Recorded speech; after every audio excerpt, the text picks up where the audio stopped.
देश भर के कई स्थानों पर एक साथ प्रधानमंत्री रोजगार मेले का आयोजन कर 1 लाख से अधिक युवाओं को नियुक्ति पत्र प्रदान किया गया। इसी क्रम में रांची स्थित सीआरपीएफ ग्रुप केंद्र में भी रोजगार मेला आयोजित हुआ, जहां केंद्रीय मंत्री अर्जुन मुंडा ने 42 युवाओं को नियुक्ति पत्र दिया। अर्जुन मुंडा ने बताया कि केवल केंद्रीय जनजातीय मंत्रालय अगले 6 महीने के अंदर 40,000 युवाओं को नौकरी देगा, जिसकी पहली कड़ी के रूप में 10,000 युवाओं को नौकरी दी जा रही है। उन्होंने एकलव्य मॉडल आवासीय विद्यालय के महत्व पर भी प्रकाश डाला।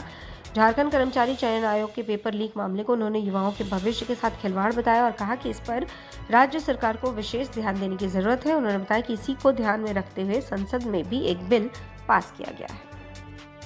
आज जैसे आपने देखा कि 12वें रोजगार मेला में माननीय प्रधानमंत्री जी ने 1 लाख से अधिक लोगों को रोजगार उपलब्ध कराते हुए मिशन कर्मयोगी के माध्यम से आह्वान किया कि आप केवल एक रोजगार के साथ नहीं जुड़े, बल्कि आप जुड़े हैं देश में कर्मयोगी के रूप में कार्य करते हुए देश को आगे बढ़ाने के लक्ष्य में अपना योगदान दें। तो ये एक बड़ा उद्देश्य को लेकर कई बार हमारी अपनी सोच रहती है कि हमें कहीं पर एक साधन मिल जाए, रोजगार मिल जाए, पर उसमें जो मिशन एक इंडिविजुअल कैपेसिटी पे जो संकल्प होता है उसकी कमी रहती है। तो लोग अपने आजीविका के रूप में चीज़ों को देखते हैं। कुछ क्षेत्र ऐसे हैं जहाँ पर उन्हें लगातार मॉनिटरिंग होती है, जैसे जो यूनिफॉर्म सर्विसेज के लोग हैं। बाकी जगहों में लोग अपने तरीके से देखते रहे, लेकिन अब सरकार के विभिन्न क्षेत्रों में जो भी कार्य से जुड़ रहे हैं वो मिशन कार्य कर्मयोगी के एक हिस्सा है, और जिस कार्य में लग रहे हैं उसकी गुणवत्ता को हमेशा ध्यान रखते हुए वही गुणवत्ता देश के प्रति योगदान है। तो उसका जो क्वालिटी है वो क्वालिटी सही तरीके से जब उनके माध्यम से उपलब्ध होगा वो राष्ट्र निर्माण के ध्येय को पूरा करेगा। आज हमारे मंत्रालय से 10,000 से अधिक लोगों को टीचर्स के रूप में नियुक्ति दी जा रही है। ट्राइबल अफेयर्स के माध्यम से पहली बार इस तरह का आयोजन हो रहा है, जहां लक्ष्य लेकर 40,000 शिक्षकों की नियुक्ति हो रही है, जिसमें 10,000 की आज नियुक्ति पत्र दी जा रही है। तो इसका उद्देश्य क्या है?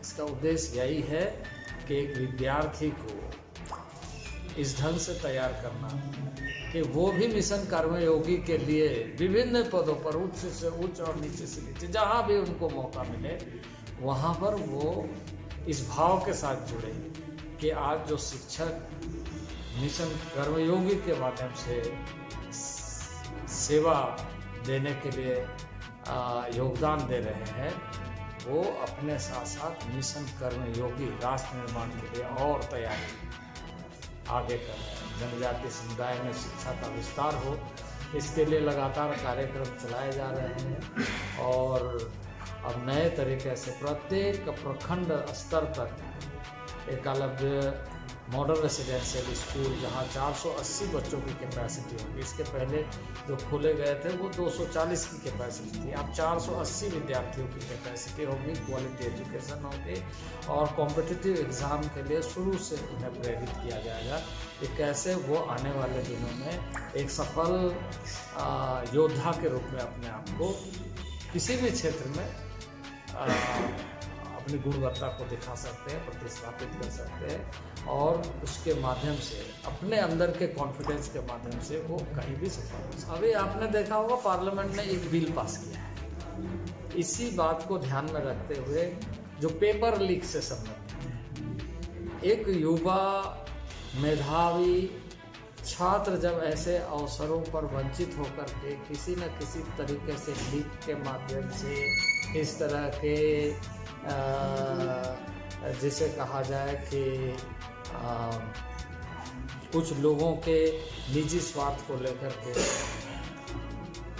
एक मेरिट कंप्रोमाइज हो जाता है, तो उससे विद्यार्थी को ही नहीं देश को भी नुकसान है। युवाओं का देश अपनी सक्षमता के बल पर आगे बढ़े, यह हमारे लिए बहुत जरूरी है, और इसलिए माननीय प्रधानमंत्री जी ने पार्लियामेंट में इस बिल को विशेष तौर से जिक्र करते हुए कहा, इसका उद्देश्य यही है कि हम अपने युवाओं के उनके क्षमता विकास के साथ उनके अवसरों का लाभ कैसे मिले ये सुनिश्चित करें। अब दूसरी तरफ आप राज्य में आपने खुद चर्चा किया, तो राज्यों को भी इन सारे मामलों में जागृत रहना चाहिए।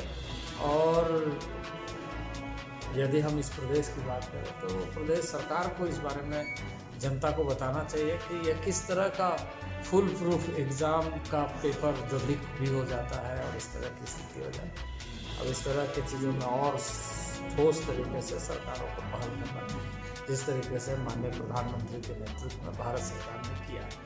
Thank you.